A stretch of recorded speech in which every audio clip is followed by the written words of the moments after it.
Well, I agree that it would have been great to humanely capture the cats, the animals. However, they were purposely set loose by the guy who evidently had a grudge against the town as well as or his neighbors, as well as against the world, because he killed himself and then let the before letting the animals all loose. Unfortunately, capturing those kinds of animals is more than just a seat of the pants operation. When you show up with tranquilizer darts and you need capture nets, there's a lot of equipment that's essential. And that takes time. If you drug an animal with a dart, it may take 10 minutes for the drug to take effect. The animal could lay down, it could run off, 2 miles. Anybody who's ever hunted anything large like deer or any of those kind of things know that sometimes they don't die right away, or they don't fall even from a bullet. So to tranquilize them puts the human life in danger in that situation. Now, personally, if I had been around there, I'd have gotten in a truck with some meat and driven into the compound, and maybe they'd have followed me in. But I wasn't there. You can't second guess, that situation. And it was a case of human life over the animals, and that's the unfortunate result of circumstance. Now, these animals were let loose. They don't know what amount of time, a lead time, that the animals actually had on them. So they did this, a lot of this was done in the evening, from what I understand, overnight. Could they have waited till morning and put out throughout all TV and all radio stations, or was that just called mass hysteria?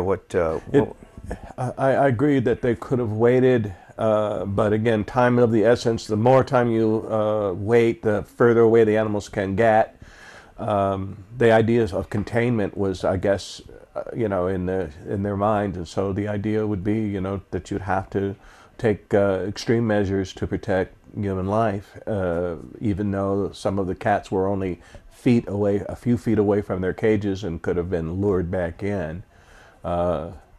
That would again taken someone to risk their life to do that, or to risk getting injured to do that, and I guess the sheriff's department didn't want that to happen. Do we know how many that they did capture and relocate? I believe it's only 9 animals have been captured and relocated that went to the Columbus Zoo. Jack Hanna lives very close by. The zoo is very close to them, and so Jack got about 9 of the animals, but I believe over 45 were killed. And do we know how they got out of the cages and why the individual let them out? To my understanding is that they were released, all the cages were open, so that would take someone familiar with the animals, not some stranger just, with a bolt cutter.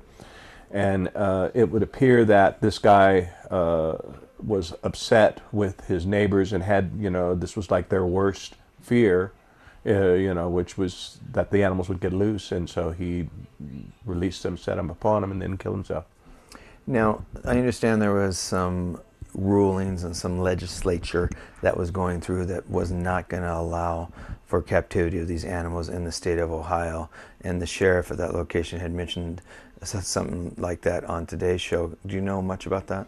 Well, I do understand that what they were doing was increasing the inspections and the visibility of the private ownership. They weren't outlawing private ownership. They were basically just going to step up the procedure for inspections and the criteria for caging and those kinds of things, which basically, if they're at the standards of the federal government, the USDA, that sets those standards, then they should be okay. That should be acceptable. I don't think that they're increasing any of the rules. I think that they're just stepping up their inspections and requiring supervisory inspections. Now, how has this affected other individual wild exotic animal owners across the nation, such as yourself? Well, it's unfair to be painted with the same brush as this crazy guy. The only thing that we kept in common was our passion for the animals. It's really not fair to. You have to go on a case-by-case basis of who has the animals, why they have them, how they have them contained, and so. But there has been contact from around the country with animal owners who are concerned that, you know, this is going to create hysteria, and that this is going to, you know, unfounded hysteria. You know, we've had wild animals in Pahrump and in Nye County for over 30 years. There's never been an escape. There's never been anyone injured by a big cat other than the owners who may have been, you know, bitten or something like that. So we've never had any of this kind of problem, and the laws that are in effect currently for the, you know, county and state are adequate to protect the public. It's just that you get scrutiny when anything, you know, like this happens. I mean, we have not to put any onus on gun people, but we have 5 gunsmiths in town or more who have all kinds of weapons. What if one of them went crazy and just started shooting up the town? I mean, it's basically you have these, you know, this is what happened, and I'm, you know, definitely not trying to be mean to the gun people at all. I'm just giving an example of, you know, deadly force versus something that's possibly deadly. How many wild animals, cats, lions, I mean, they're all cats, but panthers, lions, tigers, how many of them are in Pahrump today? Oh, I'd say there's easily 75 to 100 in Pahrump in private hands. Some individuals have, you know, large numbers. Some have 3. One person I know has 1 leopard. You know, I mean, it's kind of a bit spotty, but most of the folks have all had them for years and without incident. Mm-hmm. So there's over 100 of those big cats that are out here then in this area. How do they detain them in their own compound? What is your fencing set up? How does it become safety for you, for the people that are outside? How's the compounds designed? Well, the general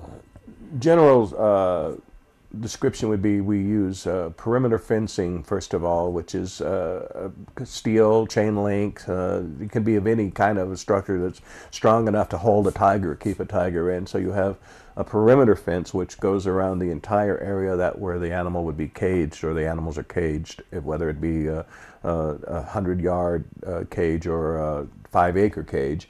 The perimeter fence is primarily in case that the animal somehow does escape from the cage that it's the primary enclosure. So inside this perimeter fence would be cages, and the animals would be housed with their shade and all of the things that they need to be safely maintained so that people could come and go from inside the enclosures.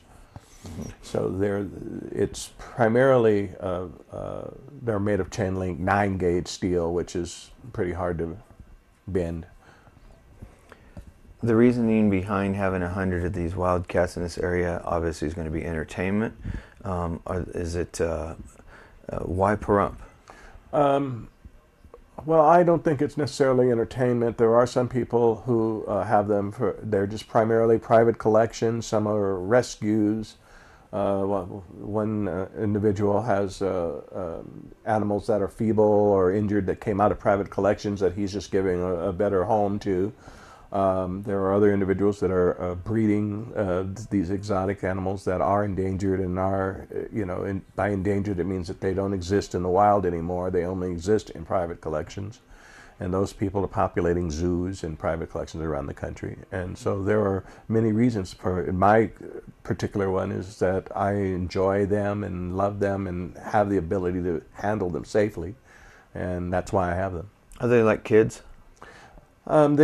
They're like kids. They are your kids, but you know they're tigers as long as you keep the focus on the fact that they are wild animals and that they could revert back to their instincts very quickly. You have to always keep that in mind, even when you're giving them love and affection and having contact with them. Mm-hmm.